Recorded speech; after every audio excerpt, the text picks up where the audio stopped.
the 526 extension, to the widening of the Glenn McConnell Parkway, to the latest on affordable housing. I talk one-on-one with Charleston County Councilman Brantley Moody for this edition of Quintin's Close-Ups. And if you haven't already, subscribe to my YouTube channel and like Quintin's Close-Ups on Facebook. Charleston County Councilman Brantley Moody, welcome back to Quintin's Close-Ups. Thank you, Quintin. It's good to be with you again. I look forward to meeting in person again soon. It's been too long. Yes, indeed. Yes, indeed. I know that obviously Charleston County Council has been busy with a slew of issues. Let me begin with the obvious, and this is coming from the Post and Courier. A Charleston County referendum, which has been abandoned, would have asked voters if they were willing to pay higher property taxes to fund affordable housing efforts in Charleston County. Tell me, why this abandonment? Why now? Well, the timing is just lousy. We have hired consultants. We have done a lot the last year. I mean, I know Councilwoman Johnson and even former Chairman Wall before her. Mr. Darby has always been a champion about this, but we have been doing a lot recently. We bought a bunch of scattered sites from the Charleston County Housing Authority, working on getting those fixed up, and that also freed up the Housing Authority of a lot of debt, so they can start to work on their issues as well. The council placed $20 million of our ARPA funding into sort of holding account, and so we're just trying to figure out how to spend those dollars and prove to the taxpayers that we know what we're doing.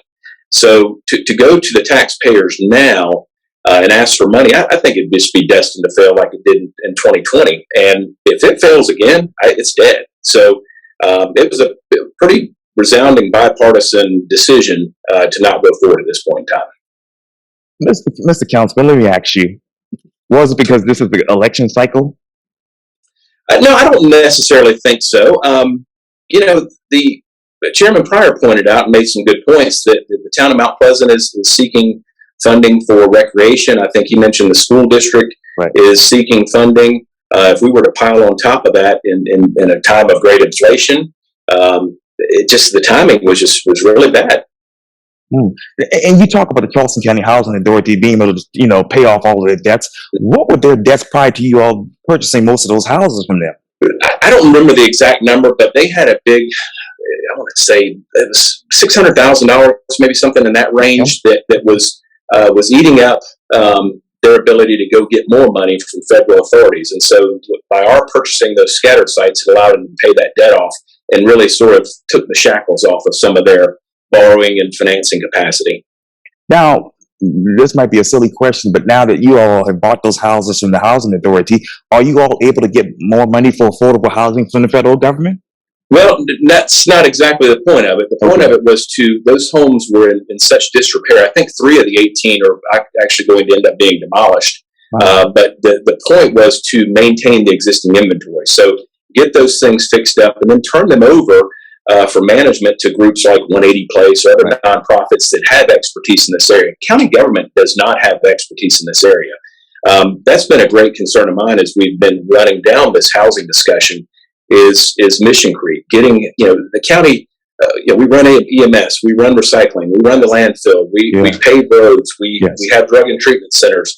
To add this on, it would just be a huge burden. So why not leverage those organizations out there in the community that know how to do this and work with our consultants that we've hired to try to develop a plan?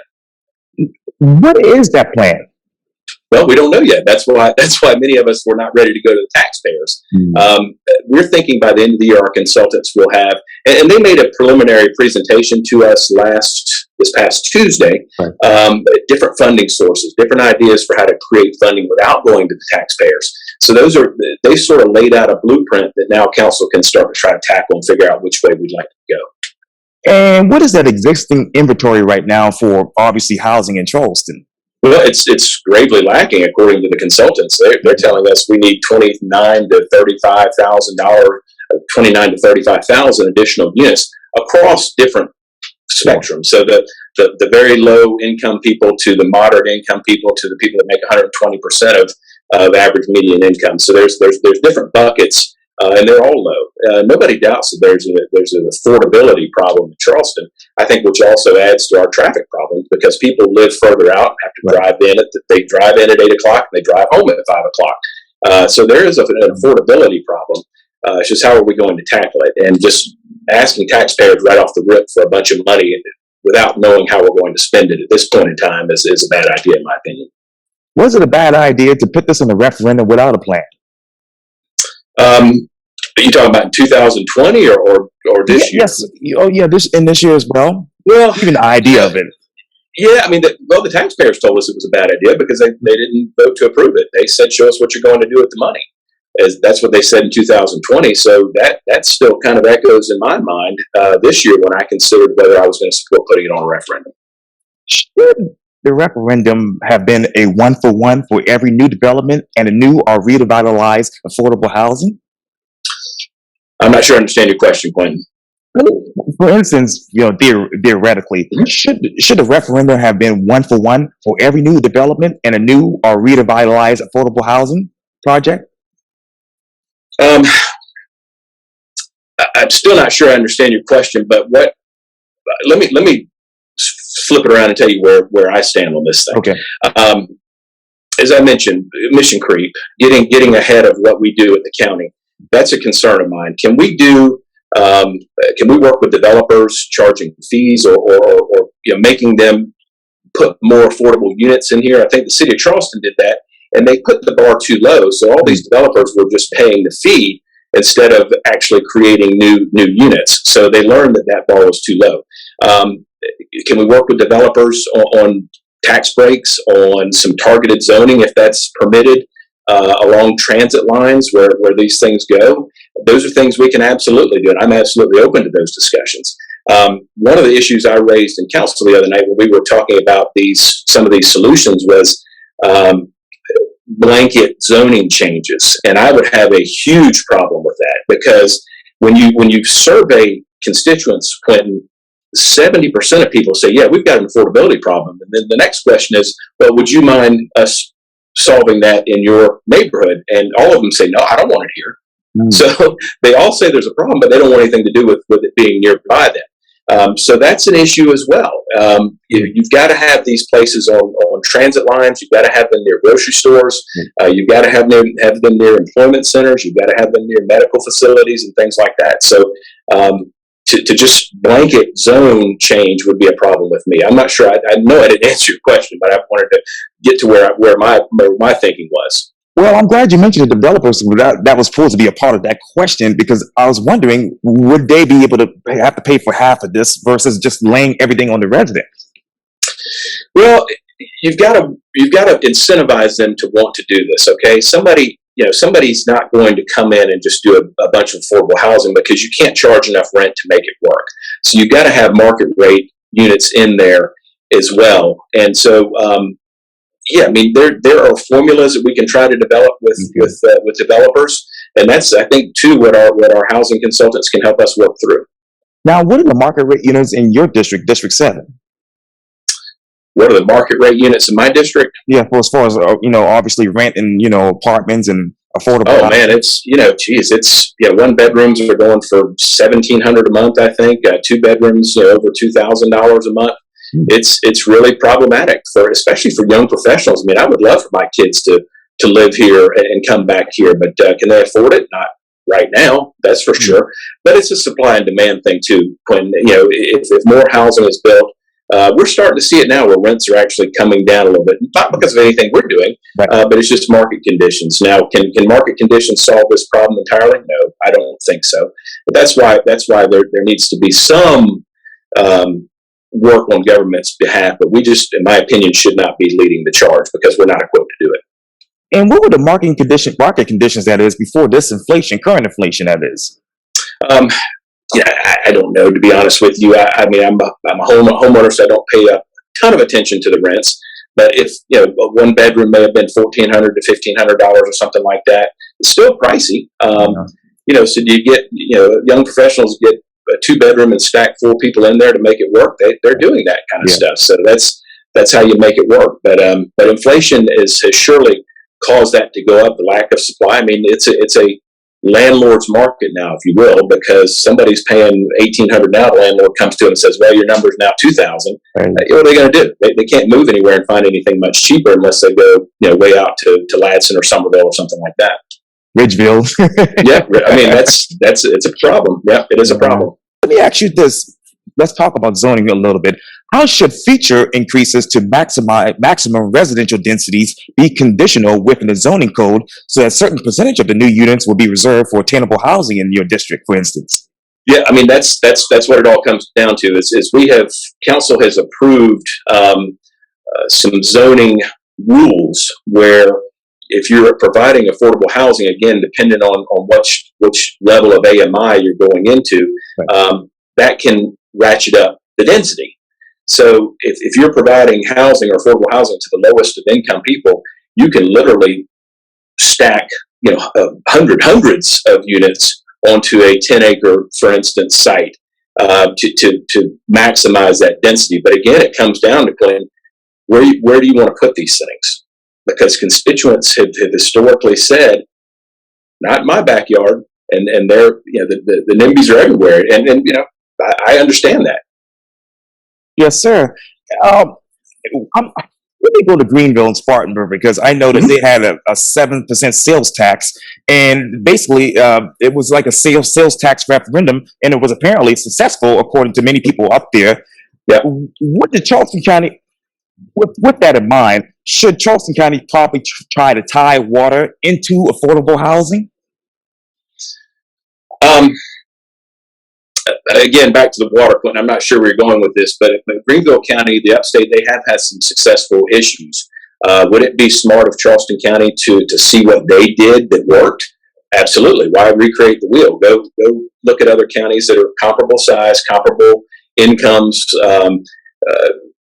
demographics, and see what they have done that was successful, and maybe try to mirror that. So we should absolutely look at fellow counties and see what they've done.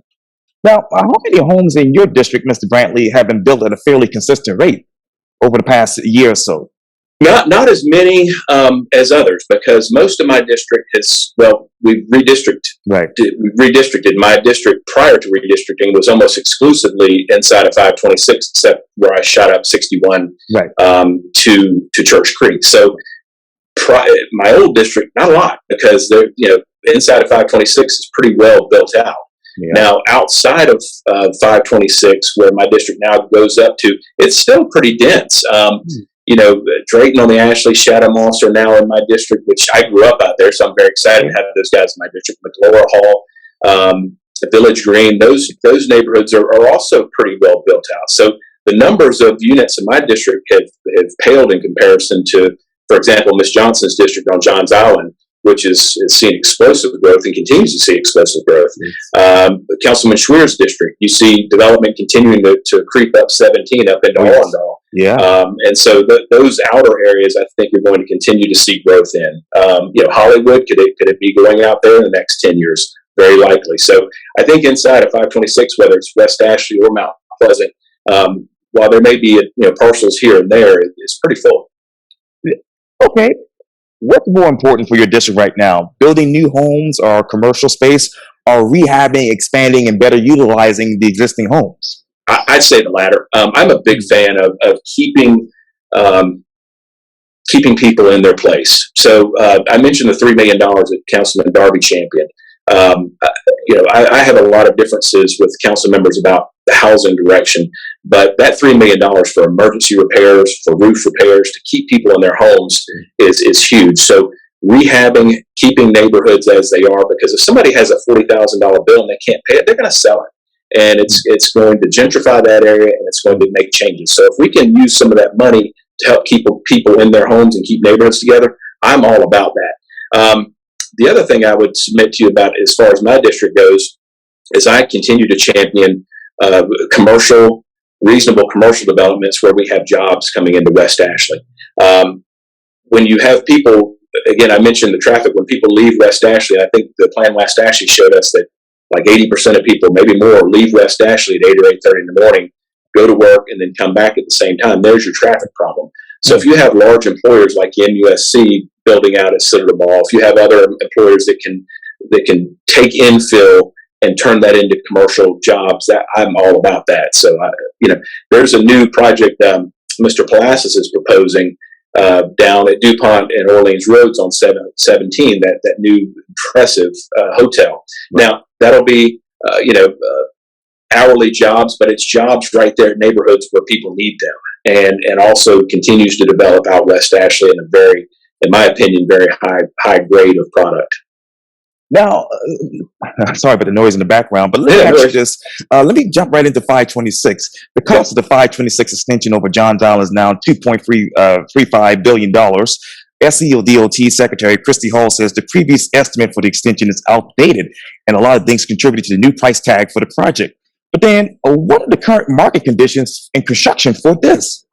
It's huge across everything we're doing, Quintin. I'll address 526 first. That bid was an engineering bid. The SEDOT is working with contractors to actually try to get that number nailed down. Could that be the number still? Yeah, it could be. But let's get an official number. But pivot also over to all the cool projects we've got going on in West Ashley. We've got the Savannah Highway capacity stuff, Old Town, Glenn McConnell's under process. We're seeing cost escalate across the board. So this Thursday, we're going to be getting some updates from county staff on the current status of those prices.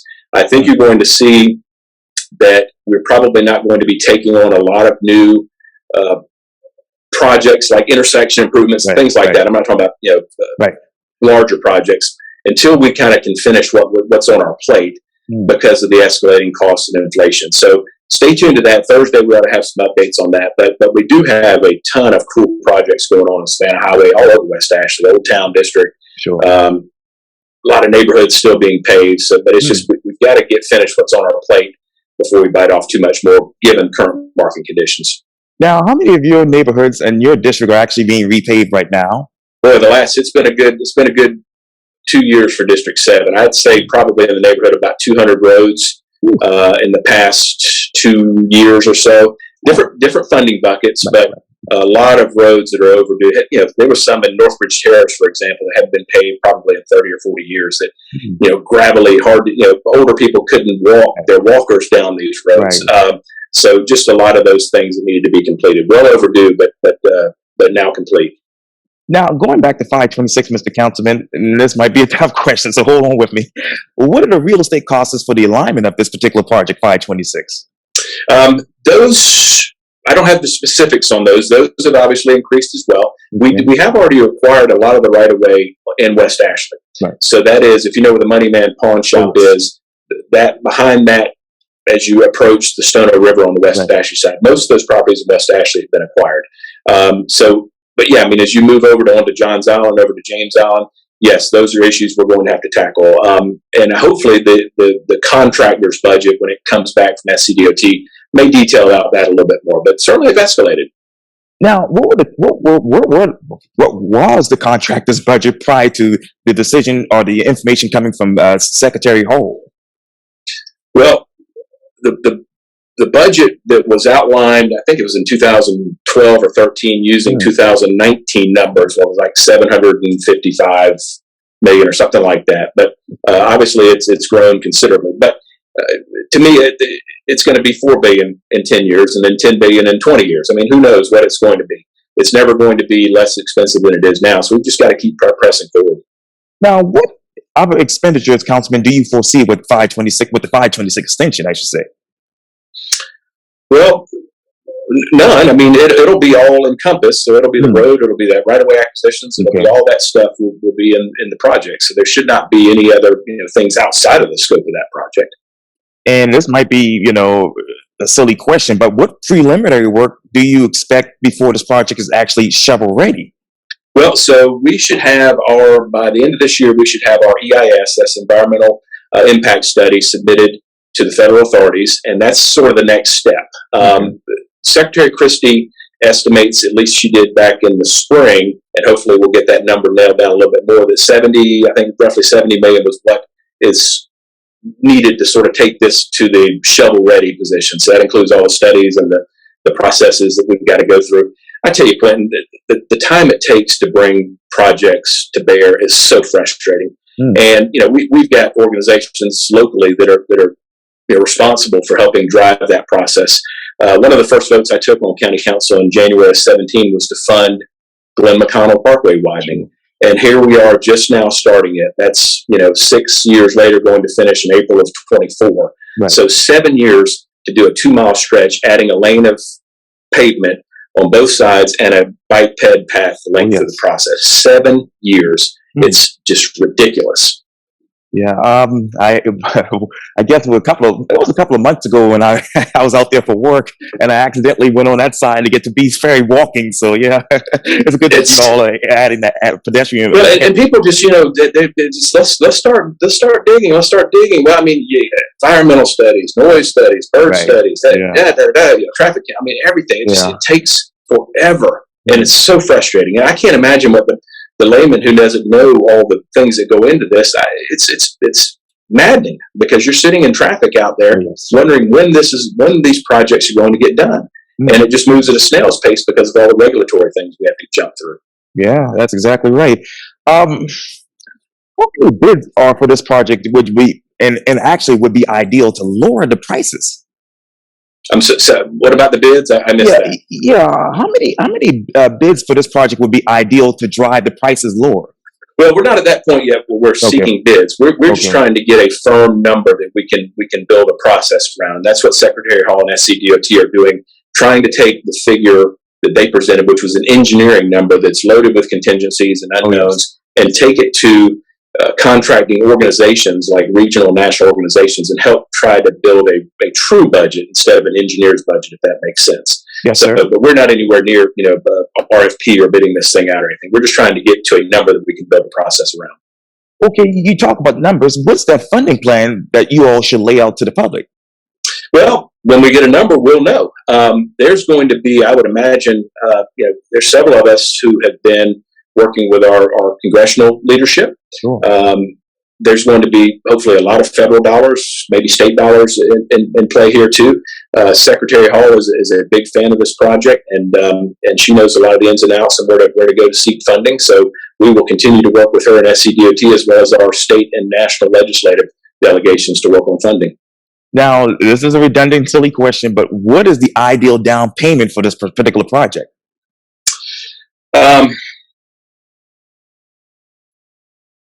I don't know how to answer that, Quintin. I mean, this project is just so critically important. There is no number in my mind. I mean, our down payment, in my opinion, was the widening and improvement of Johnny Dodds Boulevard and Mount Pleasant. It's the monies that we've paid to date to do all the studies and real estate acquisitions. The time it's going to save our constituents on Johns and James Island it's incredible. I mean, some of the studies we got said in 5 or 10 years, it's going to take 1 hour and 45 minutes for a person to get from Johns Island to the Charleston International Airport. I mean, that's insane. So, not to mention safety facets and things like that. As Johns Island continues to grow, Kiowa and Seabrook, continue to grow out there. Development continues to happen down Betsy Carrison Parkway. It's, people say, well, it's going to spur, 526 will spur development. I mean, that ship sailed 10 years ago. So now it's a matter of how do we get people moving around our community safely, and not spending hours more than the hours they're already spending in their car now. And you all are, creating a lot of traffic circles and putting lots of lights and everything up. So, that's also good news there. But let me ask you, $400 million will still come from the State Infrastructure Bank, and that is capped, so it won't change. That's correct. Where will the rest of the money come from Charleston? Well, as I mentioned, state and local, and federal. Those are the buckets of money we're going to be looking towards. So, I mean, our senators, our House reps, our state and local delegations, they all know, and they're all on board. So, I mean, when it's time to start hunting for money, they know we're all going to be, rowing in the same direction. Now, I know, as you mentioned, you all are currently working on the Glenn McConnell Parkway widening project. But let me ask you this, Councilman. To really improve traffic there, would you all rather provide alternative paths rather than just making the existing path longer? Well, so we're not making Glenn McConnell any longer. We're widening it to Bees Ferry Road. But some of the things we're doing, too, are bus carve-outs along so that buses don't have to stop in the lanes of traffic to stop people. But as I mentioned, there'll also be a bike ped path that will run basically the length from Walmart all the way down to St. Francis Hospital. So that's an alternative as well. So trying to make it as friendly, user-friendly for all modes of transportation as possible. This is another hypothetical, but can you all extend these ferry across the Ashley River to the intersection of Dorchester and Montague so that, Boy, that would be wonderful. But think how long 526 is taking to get done. Quintin, when I was growing up, I mentioned growing up down in Drayton, the North Bridge was the only way out, or unless you went up Somerville to 61 to 17 to go towards Columbia.